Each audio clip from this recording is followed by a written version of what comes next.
ಎಲ್ಲರ ಮನೆಗಳಲ್ಲಿ ಧರ್ಮಸ್ಥಳದ ಬಗ್ಗೆ ಅದರದೇ ಆದಂಥ ಒಂದು ನಂಬಿಕೆ, ಅದರದೇ ಆದಂಥ ಒಂದು ಶ್ರದ್ಧೆ ಇದ್ದೇ ಇದೆ. ಬಹುಶಃ ನಮ್ಮ ಅಜ್ಜನ ಕಾಲದಿಂದ ನಾವೆಲ್ಲರೂ ಕೂಡ ನನಗೆ ಗೊತ್ತಿದ್ದಂತೆ ಧರ್ಮಸ್ಥಳವನ್ನು ನಾವು ನೋಡ್ಕೊಂಡು ಬಂತಾ ಇರುವಂಥವ್ರು. ಇವತ್ತು ಧರ್ಮಸ್ಥಳಕ್ಕೆ ಬೇರೆ ಬೇರೆ ಜಿಲ್ಲೆಗಳಿಂದ ಪಾದಯಾತ್ರೆಗಳನ್ನು ಬರುವಂಥ ಜನ ಭಕ್ತರು, ಈ ರೀತಿ ಅದಕ್ಕೆ ಅದರದೇ ಆದಂಥ ಪಾವಿತ್ರತೆ ಮತ್ತು ಧರ್ಮಸ್ಥಳದ ಬಗ್ಗೆ ಭಕ್ತಿಯಿಂದ ಕೇಳಿಕೊಂಡ್ರೆ ಎಲ್ಲದನ್ನೂ ಕೂಡ ಅನುಗ್ರಹಿಸುತ್ತೆ ಎನ್ನುವಂಥ ನಂಬಿಕೆ ಇವತ್ತಿಗೂ ಕೂಡ ನಮ್ಮೆಲ್ಲರ ಮನೆಗಳಲ್ಲಿ ಇದೆ.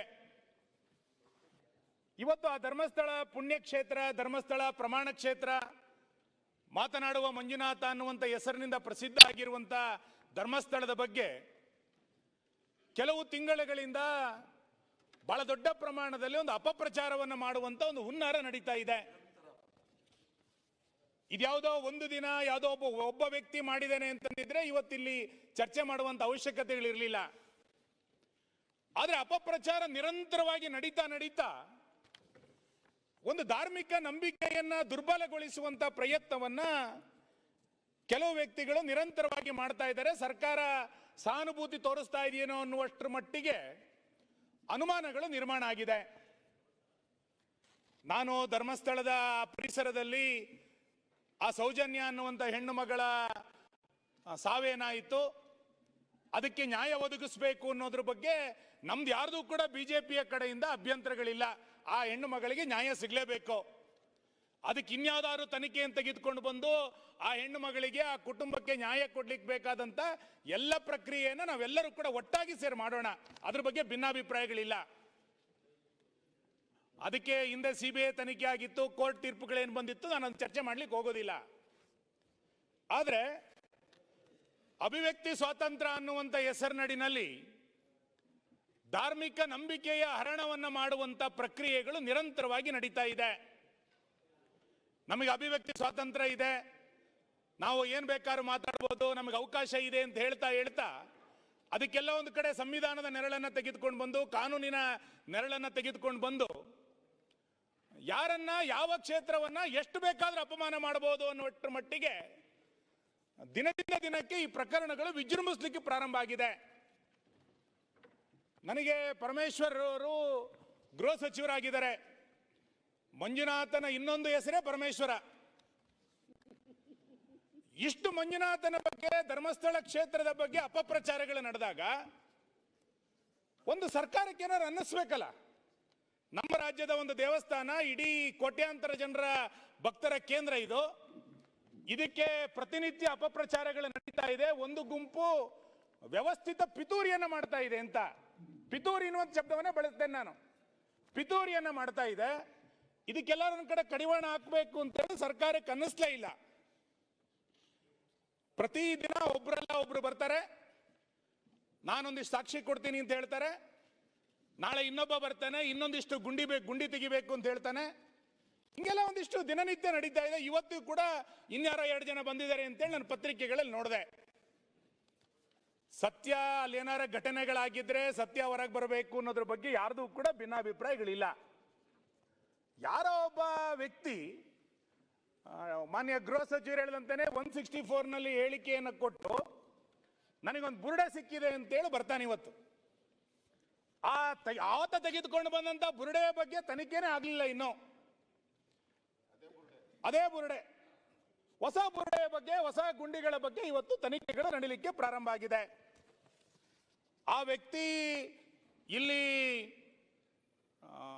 ಅಸಹಜ ಸಾವುಗಳಾಗಿದ್ದೆ, ಅದರ ಹೆಣವನ್ನು ನಾನು ಊದ್ದಿದ್ದೀನಿ ಅಂತ ಹೇಳಿದಾಗ ಮಂಗಳೂರಿನ SP ಅವರು ಹೇಳಿಕೆಯನ್ನು ಕೊಟ್ಟರು. ಈತ ಹೇಳ್ತಾ ಇರೋದ್ರ ಬಗ್ಗೆ ಒಂದು ಅನುಮಾನ ಇದೆ, ಆತನನ್ನ ಮಂಪರ್ ಪರೀಕ್ಷೆಗೆ ಒಳಪಡಿಸಬೇಕು ಅಂತೇಳಿ ಮಂಗಳೂರಿನ SP ಹೇಳಿಕೆ ಕೊಟ್ಟಿದ್ರು. ಆಗ ತನಿಖೆ ಸರಿ ಆಗ್ಬೋದು ಅಂತ ಅನ್ಕೊಂಡಿದ್ವಿ. ಬಹುಶಃ ಅವಾಗಲೇ ಆತನನ್ನು ವಶಕ್ಕೆ ತೆಗೆದುಕೊಂಡು ಮಂಪರ್ ಪರೀಕ್ಷೆನ ಇನ್ನೇನಾರು ಎನ್ಕ್ವೈರಿಗಳನ್ನು ಮಾಡಿದ್ರೆ ಇವತ್ತು ಇಷ್ಟು ಅಪಪ್ರಚಾರಗಳು ಮುಂದುವರಿತಿರ್ಲಿಲ್ಲ. ಅದಾದ ನಂತರ ಸರ್ಕಾರ SIT ರಚನೆಯನ್ನ ಮಾಡುತ್ತೆ. ನಾನು SIT ರಚನೆಯನ್ನ ಸ್ವಾಗತವನ್ನ ಮಾಡ್ತಾ, ಒಂದು ತನಿಖೆ ಹೇಗೆ ಹೋಗ್ಬೇಕು ಅಧ್ಯಕ್ಷರೇ? ಪ್ರತಿನಿತ್ಯ ಆ ಮುಸುಕುದಾರಿ ಅಥವಾ ಅನಾಮಿಕ ಅಥವಾ ನೀವು ಹೆಸರಿಟ್ಟಿರುವಂತಹ Bhima 1 point, 2 point, 3 point, 4 point ಅಂತೇಳಿ 13 ಪಾಯಿಂಟ್ಗಳನ್ನು ತೋರಿಸ್ತಾನೆ. ನನಗೊಂದು ಬಹಳ ಆಶ್ಚರ್ಯ ಮಾನ್ಯ ಅಧ್ಯಕ್ಷರೇ, ನಾವೆಲ್ಲ ಸಣ್ಣ ಮಕ್ಕಳಿದ್ದಾಗ ರಾಜ್ಕುಮಾರ್ ಅವರದೊಂದು ಪತ್ತೆದಾರಿ ಫಿಲಮ್ಗಳು ನೋಡ್ತಾ ಇದ್ವಿ, ಸಸ್ಪೆನ್ಸ್ ಫಿಲಮ್ಗಳನ್ನ. ಆ CID 999, ಆಮೇಲೆ ಥ್ರಿಲ್ಲರ್ ಸಸ್ಪೆನ್ಸ್ ಪಿಕ್ಚರ್ ಹಿಂಗೆಲ್ಲ ನೋಡ್ತಾ ಇದ್ವಿ. ಇದು ಹಂಗೆ, ಇದು ಬೆಳಿಗ್ಗೆ 10 ಗಂಟೆ 11 ಗಂಟೆಗೆ ಕಾಯೋದು. ಈಗ ಮುಸುಕುದಾರಿ, ಈಗ ಇಲ್ಲಿಂದ ಹೊರಟರು, ಈಗ ಬಂದ್ರು ಅಂತೇಳಿ ಯಾರು ಹೇಳೋದು? ಅವರ ಜೊತೆನಲ್ಲಿರುವಂತ ಒಂದಿಷ್ಟು ಮಾಧ್ಯಮಗಳು, ಯೂಟ್ಯೂಬರ್ಗಳೇ ಅದನ್ನು ಕ್ರಿಯೇಟ್ ಮಾಡೋದು. ನಂತರ 1ನೇ ಗುಂಡಿಯನ್ನು ತೆಗೆದೋದ್ರಲ್ಲಿ ಏನ್ ಸಿಕ್ತೋ ಬಿಡ್ತೋ ನಮಗೆ ಗೊತ್ತಿಲ್ಲ. ನಾನು ಅದನ್ನು ಅಧಿಕೃತವಾಗಿ ಹೇಳಲಿಕ್ಕೆ ತಯಾರಿಲ್ಲ, ಹೋಮ್ ಮಿನಿಸ್ಟರ್ ಅದನ್ನು ಹೇಳಬೇಕು. ಸಂಜೆಯ ಹೊತ್ತಿಗೆ ಅವರೇ ಹೇಳೋದು, ಇದರಲ್ಲಿ ಒಂದು ಹೆಣ್ಣಿನ ಮೃತದೇಹ ಸಿಕ್ಕಿದೆ, ಒಂದು ಅಸ್ಥಿಪಂಜರ ಸಿಕ್ಕಿದೆ, ಇದು 16 ವರ್ಷದ್ದು ಅಂತ ಅನ್ನಿಸ್ತಾ ಇದೆ ಅಂತೇಳಿ ಅವರೇ ಅದನ್ನ ಸುಳ್ಳು ಸುದ್ದಿಗಳನ್ನ ಹರಡೋದು. ನಂತರ 6 ಗಂಟೆ ನಂತರ 5 ಗಂಟೆ ನಂತರ ಮುಸುಕುದಾರಿ ಎಲ್ಲಿ ಹೋಗ್ತಾನೆ ಅಂತ ಗೊತ್ತಿಲ್ಲ. ಬೆಳಿಗ್ಗೆ 10 ಗಂಟೆಯಿಂದ 5 ಗಂಟೆ ತನಕ SITಯ ವಶದಲ್ಲಿ ಅಂತ ಹೇಳಲ್ಲ, SITಯ ಜೊತೆನಲ್ಲಿ ಸಹಪಾಠಿ ಅಂತ ಜೊತೆನಲ್ಲಿ ಹೋಗಿ ಮಾಡೋದು. ನಮಗೂ SIT ತನಿಖೆ ಅಂದಾಗ ಸತ್ಯ ಬರುತ್ತೇನೋ, ಸತ್ಯ ಏನಾರು ಇರ್ಬೋದೇನೋ ಅಂತ ನಾವು ಒಂದು ಸ್ವಲ್ಪ ಇದೆಲ್ಲ ಅನುಮಾನಗಳ ಮೇಲೆ ನಡೆದಿದ್ರಿಂದ 1ನೇ ಗುಂಡಿ ತೆಗೆದಾಗ ನಾವು ನೋಡಿದ್ವಿ, ಜನ ಸಿಗುತ್ತಾ ಅಂತ ನೋಡ್ತಾ ಇದ್ವಿ. ಸಂಜೆ 6 ಗಂಟೆ ಹೊತ್ತಿಗೆ ಏನೋ ಸಿಕ್ತು ಅಂತ ಅಪಪ್ರಚಾರಗಳನ್ನು ನಡೆಸಿದ್ರು. 6:30 7 ಗಂಟೆ ನಂತರ ಏನೂ ಸಿಕ್ಕಿಲ್ಲ ಅಂತೇಳಿ ಸುದ್ದಿಗಳು ಪ್ರಕಟ ಆಗ್ಲಿಕ್ಕೆ ಶುರು ಆಯಿತು. 2ನೇ ದಿನ 2ನೇ ಗುಂಡಿ, 3ನೇ ಗುಂಡಿ, 4ನೇ ಗುಂಡಿ, ರಸ್ತೆಗಳ ಗುಂಡಿ ಸಾಕಾಗ್ಲಿಲ್ಲ ಅಂತ ಕಾಡೊಳಗೆ ಗುಂಡಿಗಳು ಶುರು ಆಯ್ತು. ಈಗ ಗುಂಡಿಗಳನ್ನು ತೆಗಿತಾ ಎಷ್ಟು ತನಕ ಹೋದ್ರು? 13 ಪಾಯಿಂಟ್ಗಳನ್ನು ಮಾಡಿದ್ರು. ಈಗ 14, 15, 16ನೇ ಗುಂಡಿ ತನಕನೂ ಕೂಡ ಹೋಗಿದ್ದಾರೆ. 13ನೇ ಗುಂಡಿನಲ್ಲಿ ಏನೋ ಇದೆ ಎನ್ನುವಂತ ಒಂದು ದೊಡ್ಡ ಚಿತ್ರಣವನ್ನ ಇಡೀ ದೇಶದಲ್ಲಿ, ಇಡೀ ರಾಜ್ಯದಲ್ಲಿ ಪ್ರಚಾರ ಮಾಡಿದ್ರು. ಅದಕ್ಕೆ GPR ಅನ್ನು ತೆಗೆದುಕೊಂಡು ಬಂದು ಅದನ್ನ ಎನ್ಕ್ವೈರಿ ನಡೀತು. ನಾನು ನಿಮ್ಮ ತನಿಖೆ ಸತ್ಯಾಸತ್ಯತೆ ಬರಬೇಕಾ ಇದ್ರ ಬಗ್ಗೆ ನಾನು ಚರ್ಚೆಗಳನ್ನು ಮಾಡ್ಲಿಕ್ಕೆ ಹೋಗೋದಿಲ್ಲ.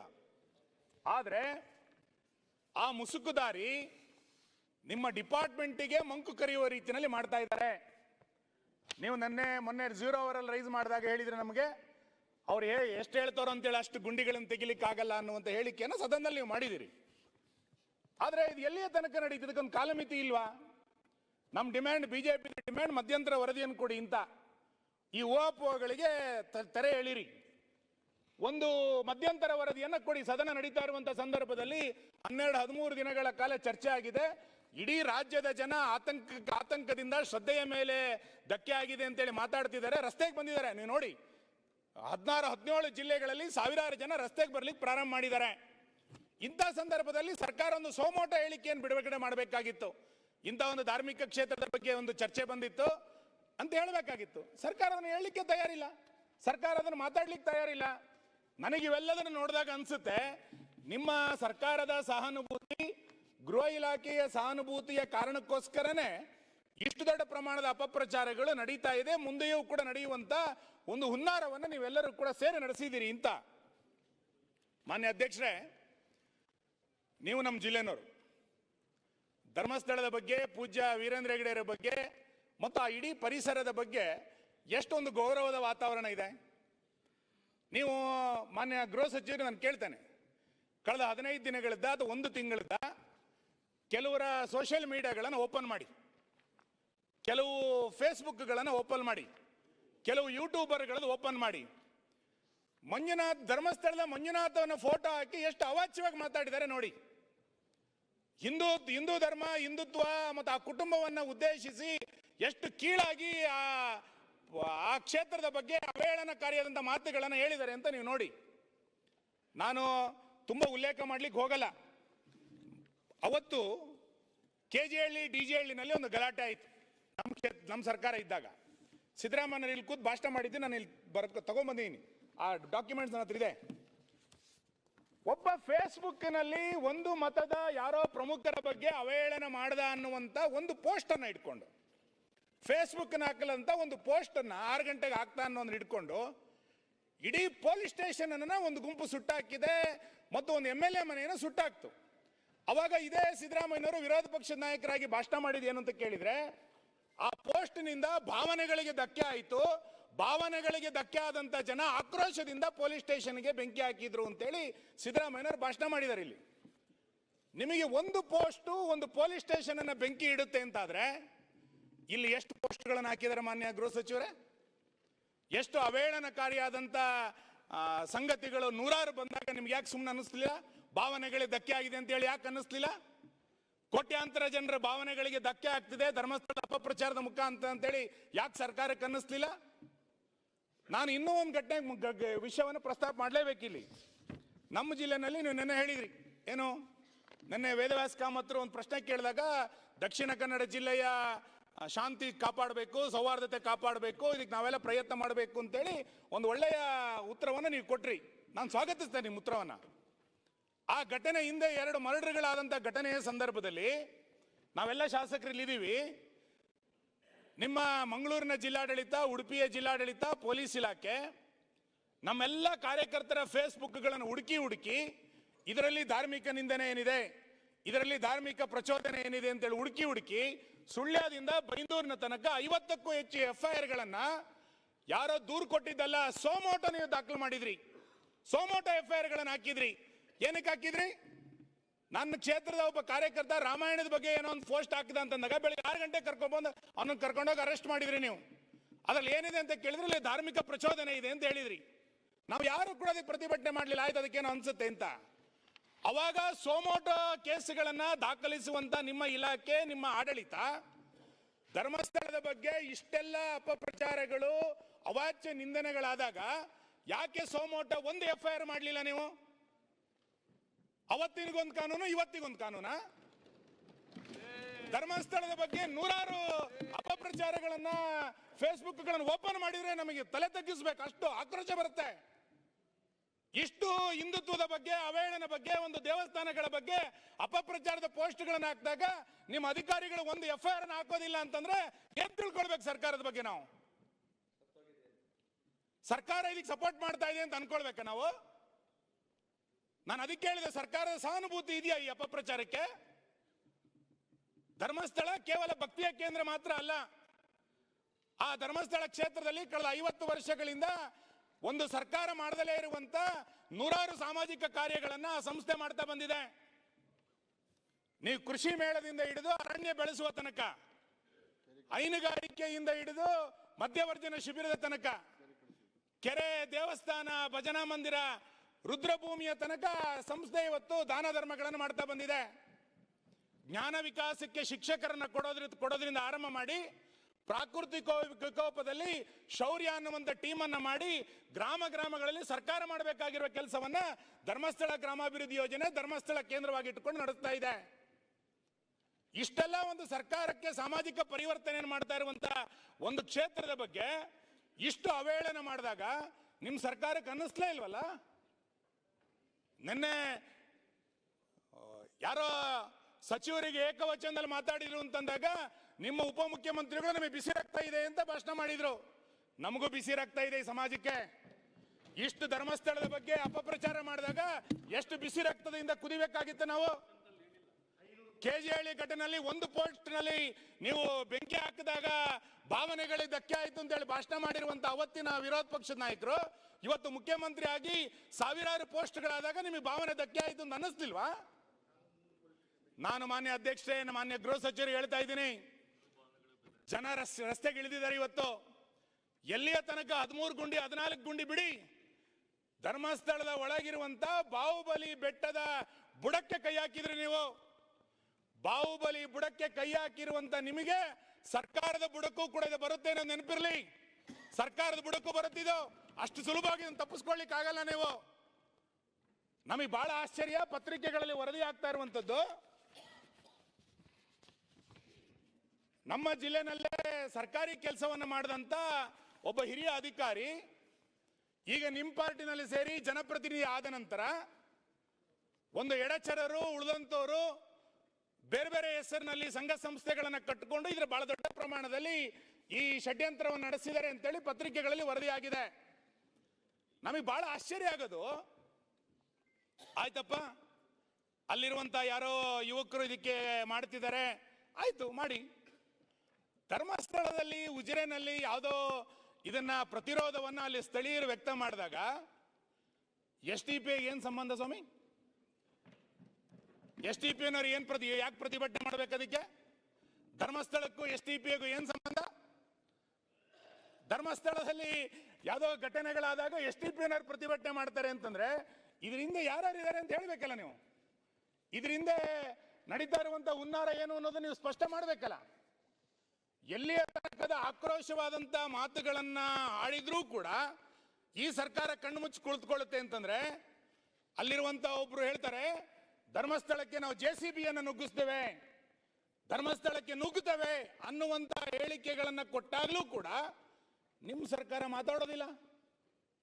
ಯಾಕೆ ಯಾರು ಬೇಕಾದ್ರೂ ಧರ್ಮಸ್ಥಳಕ್ಕೆ ನುಗ್ಗಬಹುದು, JCB ಹಾಕ್ಬೋದು ಅಂತ ಅನ್ಕೊಂಡಿದ್ದೀರಾ? ಸಮಾಜ ರಸ್ತೆಗಿಳಿದಿದೆ ಇವತ್ತು. ಧರ್ಮಸ್ಥಳದ ಬಗ್ಗೆ ಮಾತಾಡಬೇಡಿ ಅಂತ ನಾವು ರಿಕ್ವೆಸ್ಟ್ ಮಾಡ್ತಾ ಇರೋದು. ಅಪಪ್ರಚಾರಗಳನ್ನು ಮಾಡೋರನ್ನ ಕಂಟ್ರೋಲ್ ಮಾಡಿ ಅಂತ ನಾನು ವಿನಂತಿ ಮಾಡ್ತಾ ಇದ್ದೇನೆ. ಮಾನ್ಯ ಗೃಹ ಸಚಿವರು ಮೊನ್ನೆ ಹೇಳಿದ್ರು, SITಯ ತನಿಖೆನಲ್ಲಿ ನಾವು ಮಧ್ಯಪ್ರವೇಶ ಮಾಡೋದಿಲ್ಲ ಅಂತ. ನಾವು ತನಿಖೆನಲ್ಲಿ ಮಧ್ಯಪ್ರವೇಶ ಮಾಡಿ ನಾವು ಹೇಳಲೇ ಇಲ್ಲ. ತನಿಖೆ ಹಿಂಗೆ ಆಗಬೇಕು ಅಂತೇಳಿ ನಾವು ಕೂಡ ಆಗ್ರಹ ಮಾಡ್ತಾ ಇಲ್ಲ. ಆದ್ರೆ ಅಪಪ್ರಚಾರದ ಬಗ್ಗೆ ನಿಮ್ಮ ಸರ್ಕಾರದ ನಿಲುವೇನು? ನಿಮ್ಮ ಇಲಾಖೆ ಯಾಕೆ ಅಪಪ್ರಚಾರದ ಬಗ್ಗೆ ಇವತ್ತು ತಲೆ ಕೆಡಿಸ್ಕೊಳ್ತಾ ಇಲ್ಲ? ನೀವು ಅಪಪ್ರಚಾರದ ಬಗ್ಗೆ ಕಳೆದ 15 ದಿನಗಳಿಂದ ಅಥವಾ ಕಳೆದ 1.5-2 ತಿಂಗಳಿಂದ ಇಷ್ಟು ದೊಡ್ಡ ಪ್ರಮಾಣದ ಅಪಪ್ರಚಾರಗಳು ನಡೆದರೂ ಕೂಡ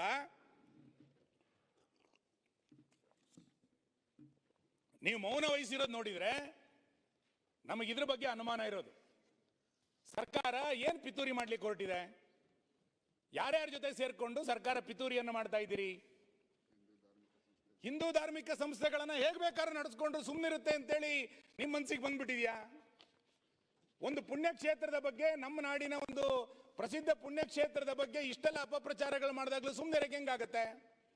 ಮತ್ತೆ ಷಡ್ಯಂತರ ಹೆಂಗಾಗಿದೆ ಅನ್ನೋದಕ್ಕೆ ನಾನು ಆಗ್ಲೇ ಹೇಳಿದ್ನಲ್ಲ, STP ಪ್ರತಿಭಟನೆಗೆ ಇಳಿತಾರೆ. ಇನ್ಯಾವುದೋ ದುಬೈನಲ್ಲಿರುವಂತ ಒಂದು ಚಾನಲ್ ಇದ್ರ ಬಗ್ಗೆ ಪ್ರಸಾರ ಮಾಡುತ್ತೆ, ಅಲ್ ಜಜೀರಾ ಚಾನಲ್ ಒಂದು ಪ್ರಚಾರ ಮಾಡುತ್ತೆ. ಅಲ್ಲೇನೋ ಹೆಣ್ಣು ಮಕ್ಕಳದು 100 ಹೆಣಗಳನ್ನ ಊತಿಟ್ಬಿಟ್ಟಿದ್ದಾರೆ ಅಂತೇಳಿ ಅವ್ರಿಗೇನು ಸಂಬಂಧ ಧರ್ಮಸ್ಥಳದ್ದು? ಕೇರಳದವರು ನಾವು ತನಿಖೆ ಮಾಡಬೇಕು ಅಂತೇಳಿ ಕೇರಳದವರಿಗೆ ಅನ್ಸುತ್ತೆ. ಏನ್ ನಡೆಸಿದ್ರಿ ಮಾನ್ಯ ಅಧ್ಯಕ್ಷರೇ? BBC ನಿನ್ನೆ ಇನ್ನೊಂದು ಯಾವುದೋ ಹೊರದೇಶದ ಚಾನಲ್ ಇದ್ರಲ್ಲಿ ಬಹಳ ದೊಡ್ಡ ಸುದ್ದಿ ಪ್ರಕಟ ಆಯಿತು ಅಂತೇಳಿ ಹೇಳಿಕ್ ಶುರು ಮಾಡಿದ್ದಾರೆ. ನೀವು ಇದರ ಮೂಲ ಏನು ಅನ್ನೋದನ್ನ SIT ಹುಡುಕ್ಬೇಕಲ್ಲ. ಬರೀ ಗುಂಡಿ ಹುಡುಕಿದ್ ಮಾತ್ರ ಅಲ್ಲ, ಇದರ ಹಿಂದೆ ಯಾರ್ಯಾರು ಸಾಕ್ಷಿಗಳು ಅಂತ ಹೇಳ್ತಾ ಇದ್ರಲ್ಲ, ಬಹಳ ಜನ ನಮಗೆ ಸಾಕ್ಷಿ ಇದೆ ಅಂತ ಹೇಳಿದಾರಲ್ಲ, ಆ ಎಲ್ಲ ಸಾಕ್ಷಿದಾರರನ್ನ SIT ತನಿಖೆ ಮಾಡಬೇಕು. ಇದರ ಮೂಲ ಏನು ಅನ್ನೋದನ್ನ ತನಿಖೆ ಮಾಡಬೇಕು. ಮಾನ್ಯ ಗೃಹ ಸಚಿವರೇ, ನೀವು ಬಹಳ ಸಜ್ಜನರಾಗಿ ನನಗೇನು ಗೊತ್ತಿಲ್ಲ ಅಂತ ಮೌನ ವಹಿಸಿದ್ರೆ ನಾಳೆ ಬೆಳಿಗ್ಗೆ ಆ ಮುಸುಕುದಾರಿಯನ್ನ ನಿಮಗೆ ಇನ್ಯಾರೋ ಒತ್ತಡ ಮಾಡಿ ನಿಮ್ಮ ಗೃಹ ಇಲಾಖೆಗೆ ಸಲಹೆಗಾರನ ಮಾಡಿಬಿಡ್ತಾರೆ. ಎಚ್ಚರಿಕೆ ತಗೊಳ್ಳಿ, ಅಂತ ಪರಿಸ್ಥಿತಿ ಇದೆ ಇವತ್ತು.